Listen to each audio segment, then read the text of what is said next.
Ma maman m'a toujours dit que les bonnes suites n'existaient pas. Les vraies bonnes suites. Mais... il y en a. Un jour ou l'autre, il fallut que j'en parlasse. Et que pour une fois, je défendus un film mal aimé. Alien 4. Je suis le mal aimé, je suis le mal aimé. Les gens préfèrent regarder juste les 3 premiers. Juste parce que je suis un film de Jean-Pierre Jeunet. Mais à côté de Prometheus, je suis vraiment pas le dernier.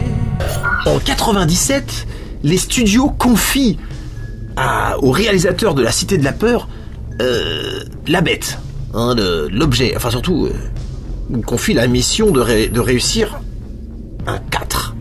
Parce que pour ceux qui critiquent, je rappelle quand même qu'il n'y a pas beaucoup de séries de films qui se tiennent sur 4 épisodes réussis. Et non, il y en a bah non, parce que regarde, Predator. Bah Predator, ça se vaut au 2e déjà. Voilà, ça c'est fait. Robocop, pareil, le 2, il est déjà un peu bof. Gremlins, il n'y a jamais eu de 3. Retour vers le futur, Le Parrain, bon, il y en a 3, ils sont bien, mais il n'y en a que 3. Terminator, alors bon, étonnamment, le 2 surpasse le 1, mais au 3, dans les choux. Indiana Jones, jusqu'au 3 c'est bien, mais après c'est voilà, au revoir. Donc le 4, il n'a pas réussi.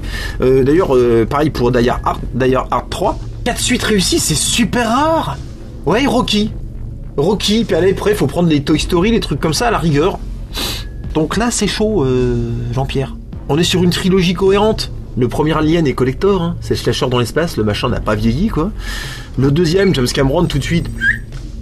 voilà, on envoie l'armée, ça débourre un peu plus, mais il est incroyable. Le troisième reste quand même très bon, malgré ses défauts. Donc voilà, quand tu passes après tout ça, c'est quand même chaud, en fait.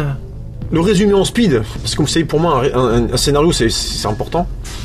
Il n'y a pas d'erreur, c'est assez logique, hein. C'est des militaires qui paient des pirates pour détourner des caissons avec des humains dedans pour qu'ils puissent faire des cultures d'aliens. Le tout, voilà, en loose dé. Voilà, je trouve que c'est simple, bien fait. Mais alors oui, qu'est-ce qu'on lui reproche à cet Alien 4 ? Eh ben, le côté comédie. Je peux comprendre, hein. Moi, je refais un cut tout de suite, j'enlève toutes les blagues, hein. Pas de problème, hein. Le général avec son bout de cerveau, le mec qui accouche par la tête, là, machin dans le ventre, là, je sais pas quoi. Sigourney Weaver avec la langue, bon... Alors, est-ce que Jeunet pensait que tout avait déjà été fait dans les précédents Aliens ? Parce que le 3 ressemble déjà au premier, hein. Ça lui a peut-être semblé nécessaire de changer d'ambiance pour apporter un vent nouveau. Ceci dit, reprocher à Jeunet des familiarités avec le monstre sacré, c'est oublier que depuis quelques décennies maintenant, l'Alien est un petit peu devenu une référence pop culture, plus du tout réservée aux lecteurs de Mad Movies, hein. Voilà. Parce que c'est plus du tout la bête qu'on ne voit que 20 frames dans le premier, ou tu vois. Non, c'est une bête qu'on voit partout désormais. On fait des jouets, des goodies, des peluches. On a même eu le droit, bon évidemment, à sa figurine, à cette détestable mode de la figurine pop, hein, voilà. Mais ça c'est pas pareil, vous allez me dire. C'est ça à côté, ça. Bah si. Ça participe à la désacralisation de la bête, hein, comme une blague. Bête qui fait partie de notre quotidien. Un mug alien, des charentaises en facehugger, mon porte-clés reine alien avec les yeux qui brillent, qui s'allument quand j'appuie. On a adopté, civilisé le monstre qui vit avec nous et qui ne fait même plus peur en fait. Est-ce que Jeunet est si déphasé que ça au final ? Alors dans le film il y a des défauts. Bon, la comédie, on voit aussi qu'il sait pas filmer les scènes de flingues, comme la scène du terrain de basket ou la scène de l'échelle là, avec les flingues qui visent pas là, super énervant. Voilà, Ripley qui arrache des langues, le trou avec le monstre à la fin qui se fait aspirer dans le trou, tu vois. Il y a des trucs qui sont pas super. J'ai pas dit qu'il était parfait, j'ai pas dit qu'il avait pas de défauts. Et oui, vous connaissez peut-être ma définition du bon et du mauvais film. Les mauvais films, c'est quand les défauts te font oublier les qualités.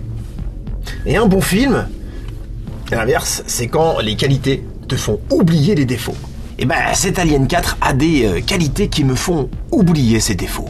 Des trucs vraiment bien, qui me font plonger dans le film avec une certaine indulgence, une naïveté, et puis surtout du plaisir. Ce qui me rend dingue, c'est qu'en plus de ça, bon, les blagues, d'accord, mais en plus de ça, j'ai entendu qu'on disait que ce film n'apportait rien. Ce film n'apporte rien. Bah, je pense que c'est au contraire le film on apprend le plus de trucs sur les aliens, c'est bien dans celui-là. J'adore le générique par exemple. Avec les gros plans sur les trucs gore comme ça. Super beau générique. La première scène, avec Ripley dans le tube, et puis la citation de Newt, ça fait pas du tout fanservice, c'est juste parfaitement ajusté. C'est propre, c'est rare. Tellement. Le casting. Brad Dourif, Ron Perlman, Pinon. Enfin, il y a des gueules, quoi, c'est juste parfait. La colorimétrie de Caro, c'est l'image qui est... Bah, c'est une colorimétrie qui rappelle le 3, d'ailleurs. Au niveau FX, franchement, je trouve que c'est nickel. Franchement. Maquette, vaisseau, intérieur vaisseau. Bah, moi, je suis au paradis, hein. Et on apprend donc dans ce film, pas intéressant, que on peut survivre à une opération d'extraction d'aliens. Ah, bordel. On nous montre un truc qu'on n'a jamais vu. C'est pas intéressant. Et les aliens, putain. Ils sont sombres et bien dégoulinants. C'est d'ailleurs un truc unanimement reconnu, y compris par les détracteurs du film. Ces aliens-là sont les meilleurs qui ont été faits. Le principe de croisement génétique, c'est pas une putain de bonne idée, ça? Attends, mais je sais pas ce qu'il vous faut, en fait. On a une Ripley qui est pas vraiment Ripley, la moitié humaine, la moitié alien. Enfin, tu vois, c'est... Putain, c'est pas intéressant. Voilà. C'est une idée, d'ailleurs, qui a motivé Sigourney Weaver à enquiller pour un 4e. On a des aliens en captivité, qui nous montrent un peu leur capacité d'adaptation, leur d'intelligence, tout ça. Avec Brad Dourif, qui laisse pleinement exprimer sa fascination pour le monstre, son amour pour le monstre, quelque part sa folie. Hein, c'est pas intéressant. Mais on l'avait jamais vu, ça, avant. Ah oui, parce qu'en fait... Alors parce qu'il y a un autre défaut. Ils ont pris Brad Dourif pour faire un savant fou. Bon, alors déjà, il est pas fou, il est juste fasciné. Mais bon, on n'a plus le droit de prendre des mecs qui ont des têtes de fous pour faire les fous. Mais c'est un décret, il a été voté cette nuit, là. Voilà, Cameron Diaz pour faire la femme fatale, non. Non, elle a pas le droit. Non, il faut qu'elle arrête d'être actrice même. Elle a pas le droit de jouer un humain, tiens même. Faut aller plus loin. Brad Dourif. Mais les gueules, ça sert à ça, putain. Et pourquoi vous croyez que Paul Prébois, il a jamais été casté pour jouer James Bond? Ben ouais. C'est les gens qui kiffent les contre-pieds juste pour pouvoir dire hey, Woody Allen en Terminator. Ah ouais. On sent la machine à tuer, le charisme en décalage. Alors par contre, du décalage dans Alien avec l'humour de Jeunet, non. Non, parce qu'en fait, il y a le bon décalage, il y a le mauvais décalage. Voilà. Là, c'est du mauvais, c'est tout. Alors il y a la scène aquatique, que je trouve pas super, mais bon, voilà, encore une fois, on n'avait pas vu ce genre de choses. On a la scène des clones de Ripley, quand elle retrouve tous les clones ratés. Clones qui étaient annoncés dans le générique, en fait. Donc on a le droit à une scène bien gore finalement parce que les clones sont vraiment dégueulasses. Je trouve ça intéressant quoi, elle est confrontée à ses autres à ses autres soi, enfin c'est... Qui suis-je? Suis-je moi-même? Enfin tu vois, bon, elle s'auto-tue l'autre elle-même. C'est dur à dire ce qui se passe en fait. Non mais c'est pas évident. Et puis là la scène érotique. Oui, si c'est une scène érotique avec Ripley et les aliens. L'appel irrésistible. Putain de trou à cul. La scène méta absolue, pas assez longue d'ailleurs. Sigourney Weaver et l'alien, une putain d'histoire d'amour de 20 ans. Un tableau de Giger, une scène. Vous en avez combien des comme ça dans Alien? Hein? Une. Voilà. Et la scène finale avec la reine. Oh, mouvement de caméra, tout, c'est super beau, c'est ultra dégueu. Décor, lumière, monstre. Ça fume, ça suinte, c'est dantesque. Et aujourd'hui, il te ferait ça en CGI de merde, ça serait nul. C'est collector, plus jamais on fera ça, hein. Et au passage, notez la taille du vagin. Voilà, c'est sûr. De cette taille-là, c'est assez rare pour que je le souligne, voilà. Alors si, oui, dans Calmos, ouais. Oui, c'est vrai que les mecs, ils ont fait un abri atomique pour 10 personnes à l'intérieur. Ouais, je crois que c'est le plus gros vagin de tous les temps. Ouais. D'ailleurs, Calmos, tenez, petit conseil de visionnage, regardez Calmos. Hein. Non, mais jusqu'au bout, par contre.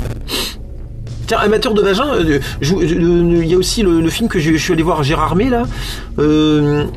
La Pietà. Voilà. Petit film espagnol qui a gagné, d'ailleurs. Hein. Si, il y a une scène, elle est bien. Il y a une scène, si. Alors oui, le newborn, moi je le trouve très intéressant. Alors il y en a qui le trouvent hilarant, hein, comme Chris Stockman, le youtubeur, hein, pauvre tâche de Yankee chauvin de merde. Ouais. Oui, c'est un clash, on peut dire ça.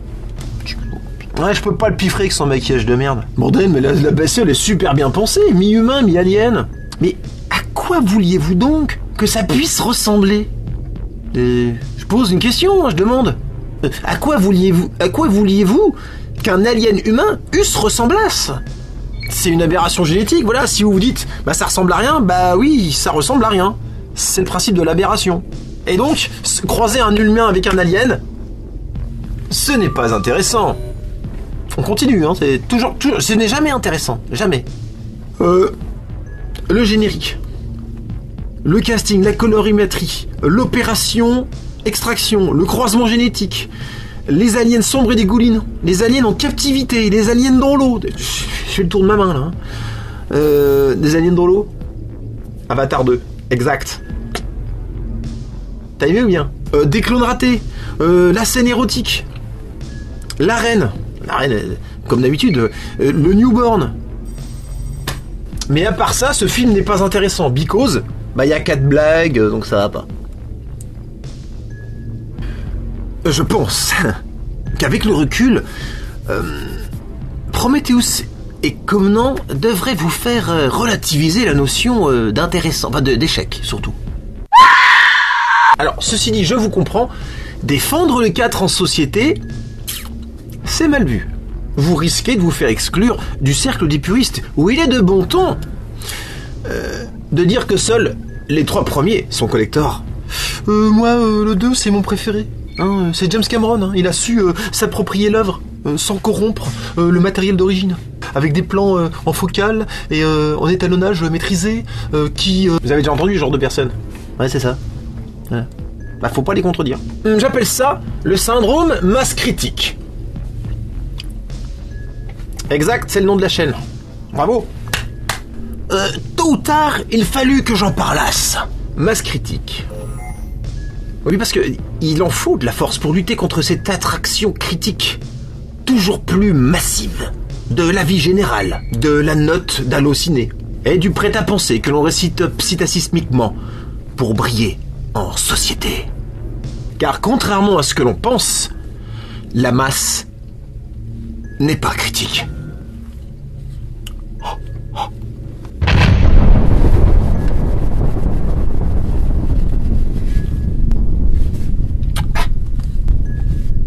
Attention, hein. Avec Butch Wallace, tu côtoies les dieux de la paraconscience transsubjective et protoconceptuelle. C'est du haut niveau.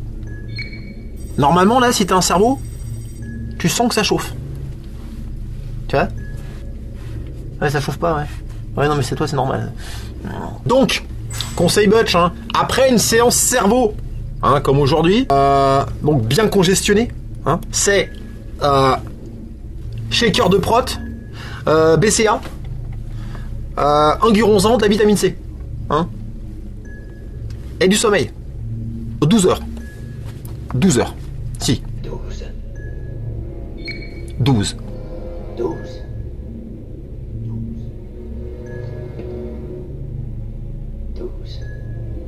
Et annulez la séance pec-bras demain. Ouais, bah sinon vous allez cataboliser. Donc voilà. Tu sais, si tu t'abonnes un jour, tu seras aussi fort que Butch Wallace. Tu crois ? Non.